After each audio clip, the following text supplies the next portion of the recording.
Hello everyone. Thank you for tuning in to another month's episode of Pegasus. I am Dr. Brittany Moore Henderson, Community Outreach Veterinarian here at Mississippi State University's College of Veterinary Medicine. And joining me this month is Dr. Jeb Cade, Assistant Clinical Professor here at Mississippi State University's College of Veterinary Medicine. Thank you for joining me today, Dr. Cade. Glad to be here. So for this month's episode, we'll be talking about heartworm disease, a disease that can be very fatal for our animals. So first of all, Dr. Cade, what is heartworm disease? Well, heartworms are a nematode that have been diagnosed in all 50 states. They're spread by mosquitoes, which we generally think of worms. We think about fecal parasites in dogs and cats. However, heartworms are spread by mosquitoes. Obviously, they start out microscopic. They're tiny little guys. But once they feed on your dog, if you're not on heartworm prevention, they can mature into these 12 to 14 inch long spaghetti-like worms, obviously causing some profound problems. Okay, so I know you said that dogs are at risk. What other animals are at risk for heartworm disease? That's a great question. So dogs are the definitive host for heartworms, so that is where a heartworm wants to be, but cats can also develop heartworm disease. They can also suffer from respiratory issues associated with the baby heartworms that are spread by mosquitoes. And then ferrets, one of our other less domesticated friends, are also at risk for heartworm disease. The bad thing about cats and ferrets, though, is we don't have a treatment for adult heartworm disease in those species, whereas we do in dogs. Okay, so what all clinical signs may we see with an animal that has been affected with heartworm disease? Well, that's a great question again. So dogs, generally, we see no clinical signs. So what we do is we diagnose a dog with heartworm disease on an annual visit. The owners may not notice anything unusual about their dog.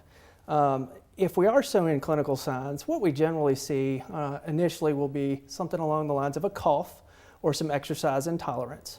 And then as the disease progresses, that cough and exercise intolerance can become more profound. We can see things like right-sided heart failure. We can see fluid buildup in the abdomen, again, secondary to right-sided heart failure. And we can also see the worst stage of heartworm disease. It's called caval syndrome. And that's where the worm burden is so high, it's actually obstructing blood flow. And you wind up with some other really nasty things, some syncopal episodes where your dog might pass out. A very dangerous place to be if you're a dog. Cats, on the other hand, you might see signs that are significant, like asthma. I think the most commonly reported sign is intermittent vomiting. However, if you own a cat, that's not an unusual thing to see. But with cats, asthma might be something that you'll see, or any kind of respiratory distress. In ferrets, the clinical signs are less known, but again, we worry about those clinical signs that are associated with heart disease. Okay, so how may our animal be actually diagnosed with the disease? That is another good question. I said I wasn't going to do that, but I'm going to do it this time. So, what we'd like to do is there are a couple of tests that we can run. Annually, you should have a heartworm test performed, and that's a benchtop test that we do when you come in and get your vaccinations. What we need are 3 drops of blood. We do an ELISA, and it's just a little tabletop snap test. That's what we call them, the old snap test. What it does is it detects female heartworm antigen, and when we say that, it is a reproductive protein that's present in the female reproductive tract, and we can get a positive or a negative there, or below detectable limits, I think is a more appropriate answer there. So what we do from there is we can also take a drop of blood and look under the microscope for baby heartworms that are circulating, or microfilaria. So there's 2 ways that we can go about it, with the snap test being the preferred method for diagnosis. And I know you mentioned this before, that we can't prevent this, but how are the heartworm disease prevented?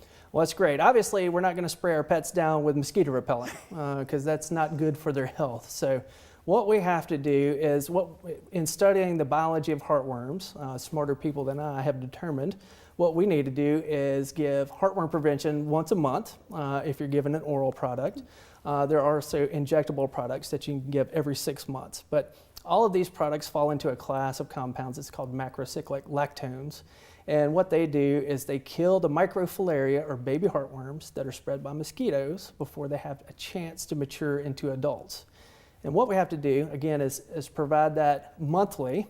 And in doing so, we'll prevent those worms from maturing and preventing adult heartworm disease. But there are a lot of really good options out there. Again, oral and injectable options, and also topical that are combination with flea control. So a lot of good products. All the companies, just seems like all the companies have one, and they all seem to work fairly efficaciously if we remember to give them.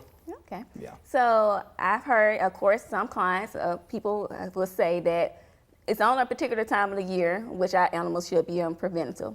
Why would you say it's so important to keep your animal on preventative year-round? Well, I tell you what, I've lived in Mississippi a long time, and I've had this conversation over and over again. In Mississippi, I have personally had mosquitoes in my house in January and February, and that alone should tell you that year-round protection is what is advocated. Okay, if you live in a climate, let's say you lived in Alaska, where mosquitoes were only a problem a certain number of months out of the year, you might could get away with doing, sort of this seasonal heartworm prevention. But here in Mississippi, that is absolutely no way to be. Another common thing that people will say is, well, my dog only goes outside to go to the bathroom and then they come back inside. Again, that is sort of a fallacy. It only takes one mosquito to share heartworms with your baby if they're not on prevention, and then to cause problems, what can be life-threatening issues. And so in Mississippi, it is absolutely necessary that we're on heartworm prevention year-round. That's exactly. Right. So if our clients would like more information about heartworm disease, where can they find this information? Well, I'll tell you what, the best place to go is the American Heartworm Society. They have an outstanding website, and if you look, they'll have information that's for veterinarians only and also pet owners, and it's a great place to go. You can be overwhelmed a bit by the information that's there because there is a lot of information, but it shares everything with you. It really breaks down the life cycle if you're interested in looking at that, why we use preventions, a little bit more about how they work, what to do if your dog does get heartworms. Really just a great source of information. It's where the bright minds in heartworm medication and prevention and disease have come together to form a consensus. Okay, well, thank you so much, Dr. Cade. Absolutely. For providing that information to us. And if you would have any questions, comments about today's show, please do not hesitate to contact me at brittany.henderson@msstate.edu. I look forward to hearing from you and seeing you next time here on Pegasus.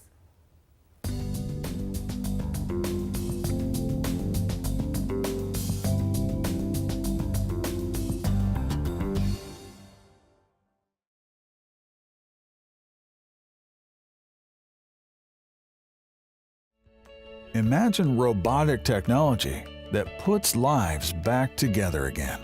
We are at Mississippi State University, where we ring true.